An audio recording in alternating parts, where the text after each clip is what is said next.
Baik, terima kasih. Pada kesempatan kali ini, kita akan belajar soal kitab suci dan tradisi sebagai sumber iman akan Yesus Kristus. Mari kita mengenal kitab suci Perjanjian Lama dan Perjanjian Baru. Adapun tujuan pembelajaran kita pada kali ini, yang pertama, supaya siswa dapat mengenal kitab suci Perjanjian Lama dan Perjanjian Baru. Yang kedua, supaya siswa dapat mengenal bagian-bagian dari kitab suci Perjanjian Lama dan Perjanjian Baru. Yang ketiga, supaya siswa dapat mengenal sejarah dari kitab suci Perjanjian Lama dan Perjanjian Baru. Pertama, arti kitab suci. Kitab suci adalah sabda Allah yang ditulis dalam bahasa manusia melalui proses yang panjang dengan sejarahnya tersendiri.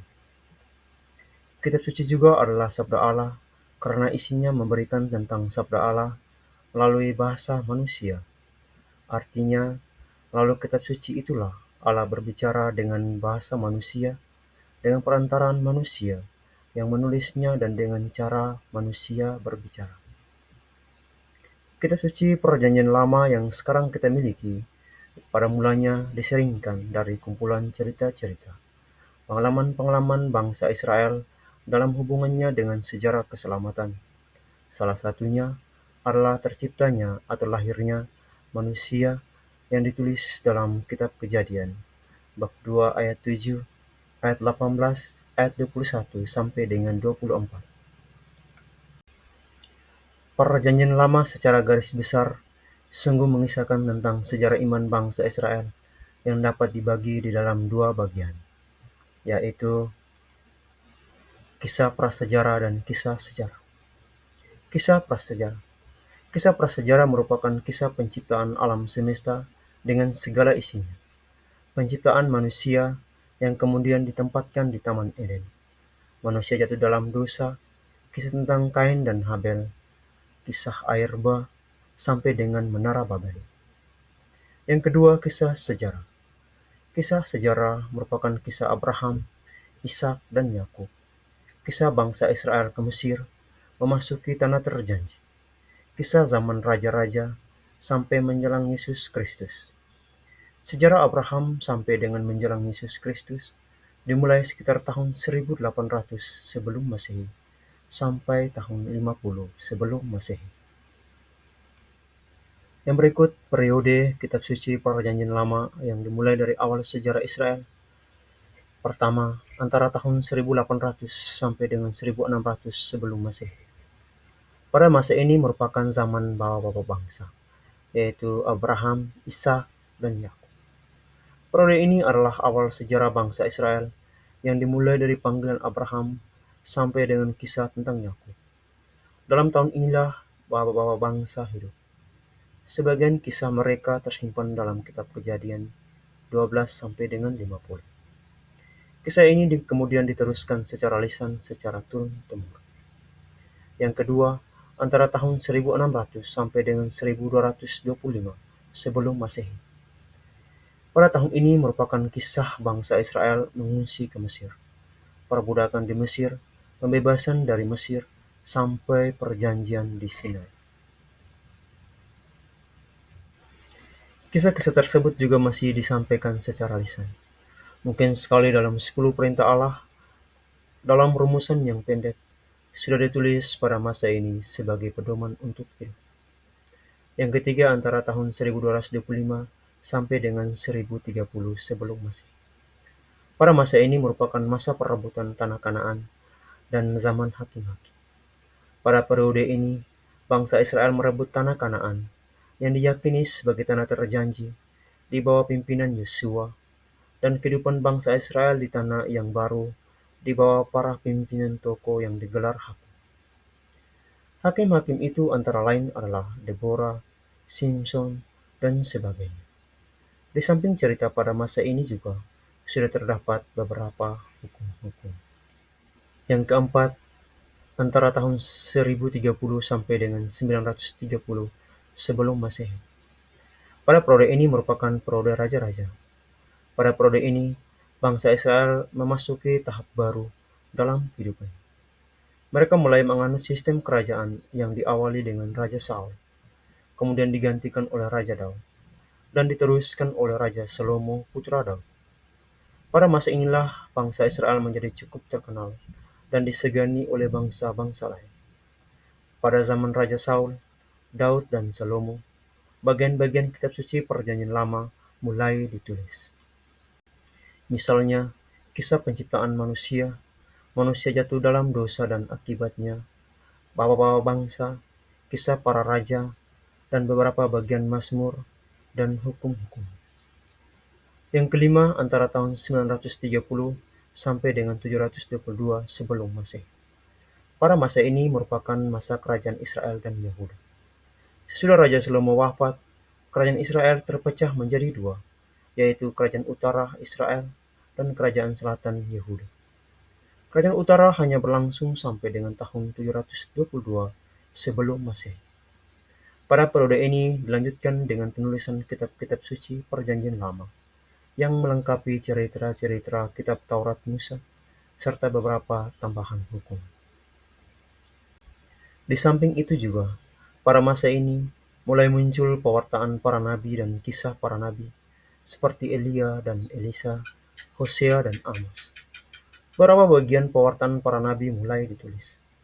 Pada masa ini, beberapa kumpulan hukum perjanjian mulai diterapkan dan ditulis. Kita dapat membacanya dalam kitab Ulangan. Yang keenam, antara tahun 722 sampai 587 sebelum Masehi. Pada masa ini, kerajaan Yehuda masih berlangsung sesudah kerajaan Israel jatuh. Kerajaan Yehuda atau Yuda masih tetap berdiri kokoh sampai akhirnya mereka dibuang ke Babylon pada tahun 587 sebelum Masehi. Pada masa ini, beberapa tradisi tertulis tentang kisah bapak-bapak bangsa mulai disatukan. Demikian juga, pewartaan para nabi mulai ditulis dan sebagian diteruskan dalam bentuk lisan. Pada masa ini juga muncul tulisan tentang sejarah bangsa Israel dan beberapa bagian Mazmur dan Amsal. Yang ketujuh antara tahun 586 sampai dengan 539 sebelum Masehi. Pada masa ini merupakan zaman pembuangan Babylon. Orang-orang Israel yang berasal dari kerajaan Yuda hidup di pembuangan Babylon atau Babel selama kurang lebih 50 tahun. Pada masa ini, penulisan kitab sejarah dilanjutkan, dan muncul pula tulisan yang kemudian kita kenal dengan kitab Ratapan. Demikian pula halnya dengan nabi-nabi. Pewartaan para nabi sebelum pembuangan ditulis pada masa ini. Pada periode ini juga muncul para imam yang menuliskan hukum-hukum yang sekarang masuk dalam kitab Imam. Yang kedelapan antara tahun 538 sampai dengan 200 sebelum Masehi. Pada masa ini merupakan masa sesudah pembuangan. Bangsa Israel diizinkan pulang kembali ke tanah airnya oleh Raja Persia yang mengalahkan kerajaan Babel. Pada masa ini, kelima kitab Taurat telah diselesaikan, dan juga kitab-kitab sejarah, Yosua, Hakim-Hakim, 1-2 Samuel, dan Raja-Raja sudah selesai ditulis. Kitab-kitab para nabi pun sudah banyak yang diselesaikan, dari ratusan nyanyian yang akhirnya dipilih 150 Mazmur yang kita terima sampai sekarang. Pada masa ini muncul pula beberapa tulisan kebijaksanaan. Setelah kita mengenal periode tentang kitab suci Perjanjian Lama, sekarang kita masuk ke bagian-bagian kitab suci Perjanjian Lama. Yang pertama, kitab Taurat atau Pentateuch atau kelima kitab Musa, yang terdiri dari kitab Kejadian, kitab Keluaran, kitab Imamat, kitab Bilangan, dan kitab Ulangan. Yang kedua, kitab-kitab sejarah, yaitu Yosua, Hakim-Hakim, Rut, 1 dan 2 Samuel, 1 dan 2 Raja-Raja, 1 dan 2 Tawarik, Esra, Nehemia, 1 dan 2 Makabe, Tobit, Yudit, serta Ester. Yang berikutnya, kitab-kitab kebijaksanaan dan didaktis, yang terdiri dari kitab Ayub, Mazmur, Amsal, Pengkhotbah, Kidung Agung, Kebijaksanaan, Putra Sirah, Yoel, Amos, Obadja, Mika, Nahum, Habakuk, Zefanya, Hagai, Sakaria, dan Maleakhi. Yang berikut kitab-kitab para nabi, yang terdiri dari kitab Yesaya, kitab Yeremia, kitab Ratapan Yeremia, kitab Baruk, kitab Yehezkiel, kitab Daniel, dan kitab Hosea. Jadi, yang ada dalam kitab suci Perjanjian Lama terdiri dari 46 kitab, termasuk kitab Deuterokanonika. Yang kedua, kitab suci Perjanjian Baru. Pertama, istilah dalam kitab suci Perjanjian Baru. Kitab suci Perjanjian Baru atau PB adalah bagian dari Alkitab Kristen yang ditulis setelah kelahiran Yesus Kristus. Kata Perjanjian Baru merupakan terjemahan dari bahasa Latin Novum Testamentum, yang merupakan terjemahan Yunani Aikeni Diathiki. Umat Kristen awal berpendapat bahwa kitab ini merupakan penggenapan isi nubuat yang ada dalam Alkitab yang sudah ada dan kemudian diberi nama Perjanjian Lama. Perjanjian Baru kadang-kadang disebut sebagai kitab Yunani karena ditulis dalam bahasa Yunani oleh para pengikut Yesus yang belakangan dikenal sebagai Kristen. Dilihat dari cakupan isinya, sebenarnya kitab Perjanjian Baru tidak banyak berbicara tentang perjanjian. Dalam Perjanjian Baru, Tuhan berhubungan dengan manusia bukan lagi melalui naskah perjanjian, melainkan melalui putranya Yesus Kristus. Secara umum diyakini bahwa kitab suci Perjanjian Baru ditulis dalam bahasa Yunani Koine, yang mana merupakan bahasa umum di Mediterania Timur mulai dari masa penaklukan Alexander Agung pada tahun 335 sampai dengan 323 sebelum Masehi, sampai pada evolusi dari bangsa Yunani Byzantium kira-kira pada tahun 600 Masehi. Yang B. Proses terjadinya kitab suci Perjanjian Baru. Untuk mengetahui proses terjadinya kitab suci Perjanjian Baru dalam tulisan-tulisan mengenai Yesus Kristus, kita akan mulai dari periode hidup Yesus sampai pembentukan kanon Perjanjian Baru. Pertama, antara tahun 707 atau 6 sebelum Masehi sampai 30 sesudah Masehi. Kelahiran Yesus pada masa kekaisaran Roma dipimpin oleh Agustus dan di Palestina oleh Herodes Agung, sekitar tahun 7 atau 6 sebelum Masehi. Tahun 27 atau 28 Masehi, Yesus dibaptis di Sungai Yordan oleh Yohanes Pembaptis, yang kemudian menjadi awal tampilnya Yesus di depan umum. Hidup dan karyanya sampai dengan kematiannya di kayu salib dan kebangkitannya dari alam maut, yang pada akhirnya menjadi keyakinan baru dan sumber kekuatan bagi para murid. Kekuatan itu datang dari Allah dan dialami sebagai kuasa roh. Roh itu yang mendorong para murid untuk memberikan kesaksian iman tentang Yesus Kristus yang menderita, sengsara, wafat, dan bangkit dari alam maut. Yang kedua, antara tahun 40 sampai 120 Masehi. Pada tahun ini merupakan tahun penyusunan dan penulisan kitab suci Perjanjian Baru. Karang tertua dari kitab suci Perjanjian Baru adalah 1 Tesalonika, ditulis sekitar tahun 40. Sedangkan yang paling akhir adalah 2 Petrus, ditulis pada tahun 120. Pada mulanya para murid mewartakan tentang Yesus secara lisan. Inti pewartaan pada mulanya adalah wafat dan kebangkitan Yesus. Kemudian pewartaan berkembang dengan pewartaan hidup Yesus, karya dan sabdanya. Perjalanan hidupnya yang diwartakan dalam terang kebangkitan.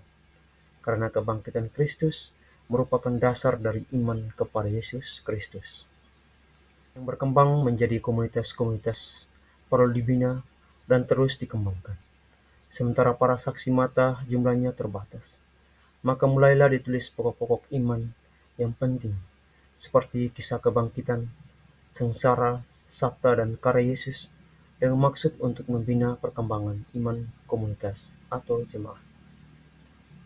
Hal ini terus berkembang dengan munculnya banyak tulisan dan karangan yang berupa fragmen-fragmen yang menceritakan kehidupan Yesus, yang pada akhirnya disusunlah Injil-Injil dan kisah para rasul. Tulisan-tulisan itu disusun berdasarkan tradisi baik, lisan maupun tulisan, yang disesuaikan dengan maksud dan tujuan penulisan serta situasi jemaat pada waktu itu. Yang berikut antara tahun 120 sampai dengan 400 Masehi. Pada tahun ini merupakan tahun pembentukan kanon, daftar resmi kitab suci Perjanjian Baru. Banyak karangan tentang Yesus beredar. Hal ini mencengkangkan umat beriman. Umat sukar membedakan mana karangan yang sungguh menjadi pedoman dan mana karangan palsu. Akhirnya gereja dalam kurun waktu tersebut menetapkan 27 kitab sebagai kanonik, artinya diakui sebagai kitab suci. Gereja Katolik menetapkan kitab Perjanjian Baru. Ke-27 kitab tersebut ditulis sebagai kitab suci Perjanjian Baru, baik oleh umat Kristen Katolik maupun umat Kristen yang lain. Yang C. Bagian-bagian dari kitab suci Perjanjian Baru. Dalam kitab suci Perjanjian Baru dibagi dalam 4 bagian, yaitu antara lain kitab Injil, Kisah Para Rasul, surat-surat Paulus, dan Wahyu. Yang pertama yang termasuk dalam kitab Injil, yaitu Matius, Markus, Lukas, dan Yohanes. Yang kedua, Kisah Para Rasul.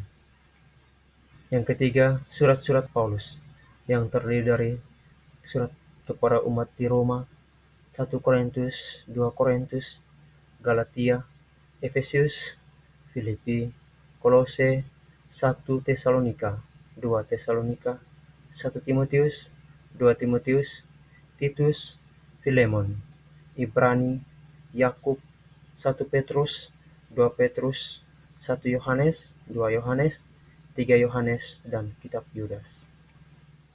Yang keempat, kitab Wahyu atau Wahyu Yohanes. Terima kasih.